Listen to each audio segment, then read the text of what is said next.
আসসালামু আলাইকুম বন্ধুরা, কেমন আছেন? আশা করি সবাই অনেক বেশি ভালো আছেন। আলহামদুলিল্লাহ আমিও ভালো আছি।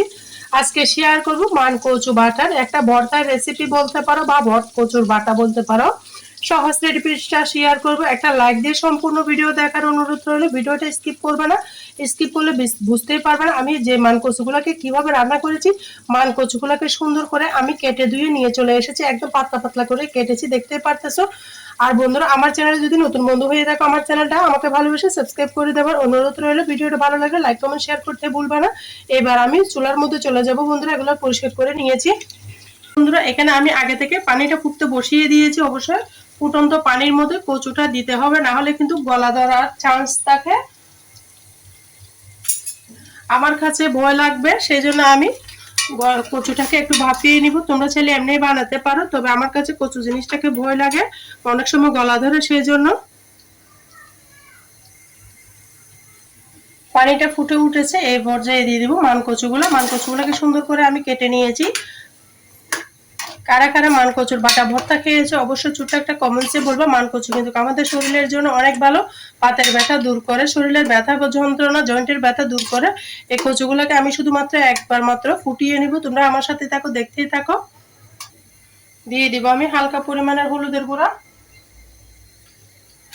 দিয়ে আবারও নাড়াচাড়া করে দিব।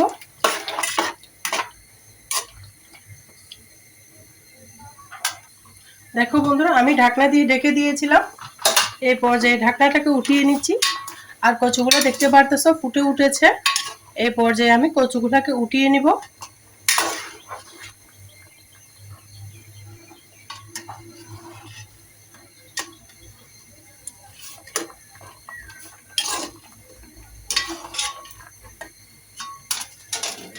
দেখো বন্ধুরা, আমি একটা ঝাঁঝরির মধ্যে উঠিয়ে নিচ্ছি।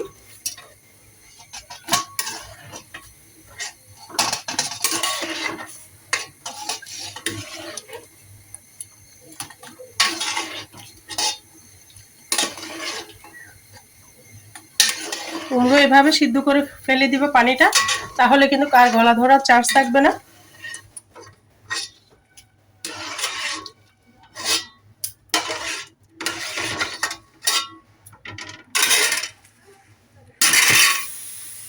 দেখো বন্ধুরা, উঠিয়ে নিলাম, এই পর্যায়ে ঠান্ডা করতে দিব আমি। দেখো বন্ধুরা, আমি একটা মিক্সিং জার নিয়ে নিয়েছি, দিয়ে দিব সিদ্ধ করা কচুগুলা। আমি ব্লেন্ডার করে নেব, তোমরা চাইলে শিলপাটাতে বেটে নিতে পারো।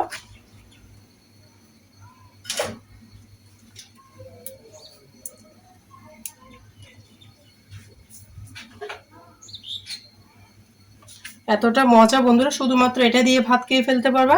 দিয়ে দিব আমি এখানে আদা কুচি, তারপর দিব অনেকগুলা রসুন। অবশ্যই রসুনের পরিমাণটা বাড়িয়ে দিতে হবে কচুর মধ্যে, না হলে কিন্তু গলা ধরবে। তারপর দিয়ে দিব পেঁয়াজ কুচি,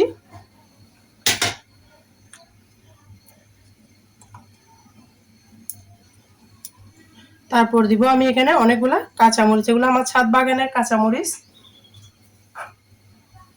তারপর দিব এখানে আমি সরিষা নিয়ে নিয়েছি, আমি সাদা সরিষা নিয়েছি, তোমরা চাইলে কালো সরিষা নিতে পারো। তারপর দিব আস্ত জিরা 2 চামচ,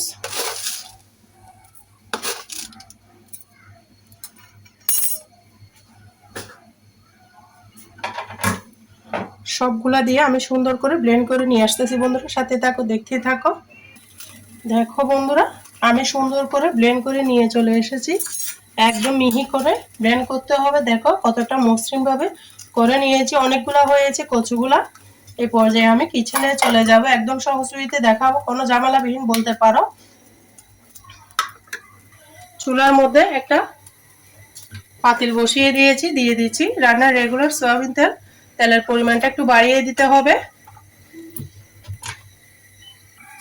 দেখো বন্ধুরা, তেলটা গরম হয়ে গেছে, দিয়ে দিচ্ছি 3-4টা শুকনো মরিচ, তারপর দিব মাঝখান থেকে 2টা তেজপাতা মাঝখান থেকে ছিঁড়ে দিয়ে দিয়েছি। সুন্দর করে লাল লাল করে ভেজে নিব, যেহেতু মাংসের মতো করে রান্না করতেছি। মান কচুটা একদম মাংসের মতো করে রান্না করতে হয়, তাহলে খেতে ভীষণ ভালো লাগে। এগুলা যখনই একটা সুন্দর ঘ্রাণ বের হবে, তখনই আমি এখানে অ্যাড করে দিব 1 চামচ মতো কালো জিরা। কালো জিরাটা অবশ্যই দিবা, তাহলে একটা সুন্দর ফ্লেভার আসবে। যখনই একটা সুন্দর গন্ধ বের হবে তখনই আমি দিয়ে দিব কচুগুলো।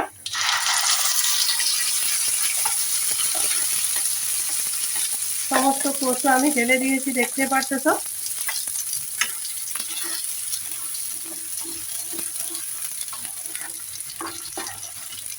আমি কিন্তু জীবনে প্রথমবার মানকচু রান্না করতেছি এবং তোমাদের সাথে শেয়ার করতেছি।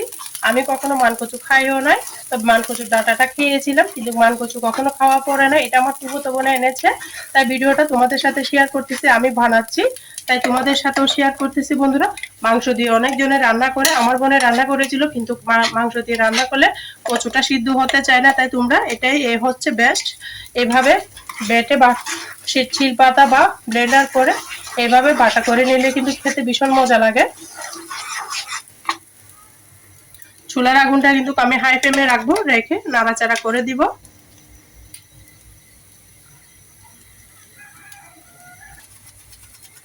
দেখো বন্ধুরা, এখানে আমি অ্যাড করে দেবো স্বাদ মতো লবণ, দিয়ে নাড়াচাড়া করবো। এখানে কিন্তু রান্না শেষ হবে না, রান্নার শেষে আমি একটা ম্যাজিকের মশলা দিব, সেটা দিয়ে হবে কচুর ভর্তা। দারুণ মজা, টেস্টি। এক থালা ভাত কিন্তু পেটে দিয়ে ভাত খাওয়া হবে, কোনো প্রকার কিচ্ছু লাগবে না, শুধুমাত্র এই ভর্তাটা দিয়ে কিন্তু খাওয়া হবে। এগুলোকে আমি সুন্দর মতো কষিয়ে নিব।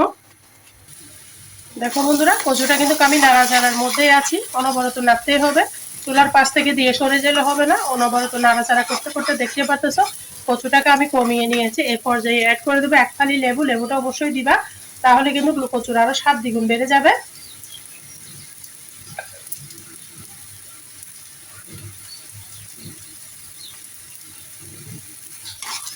লেবুটা দিয়ে আবারও নাড়াচাড়া করে দিচ্ছি। যেহেতু আমি এখানে সব বাটা, কাঁচামরিচ সব কিছু বাটা দিয়েছি, তাই এখানে আমি অল্প একটু টালা জিরার গুঁড়া দিয়ে দিই, তাহলে আমার রান্নাটা কমপ্লিট হয়ে যাবে। দেখো বন্ধুরা, হাফ চামচ মতো আমি টালা জিরার গুঁড়া দিয়েছি। যেহেতু আমি এখানে আস্ত জিরা দিয়েছি, তাই খুবই সামান্য দিয়েছি। সুঘ্রাণ লাগবে, গরম ভাতের সাথে একদম জমে যাবে। এরকম রেসিপি থাকলে আর কিচ্ছু লাগবে না। পরিবেশন করে দেখিয়ে দিয়েছি কেমন হয়েছে আমার এই কচু বাটাটা।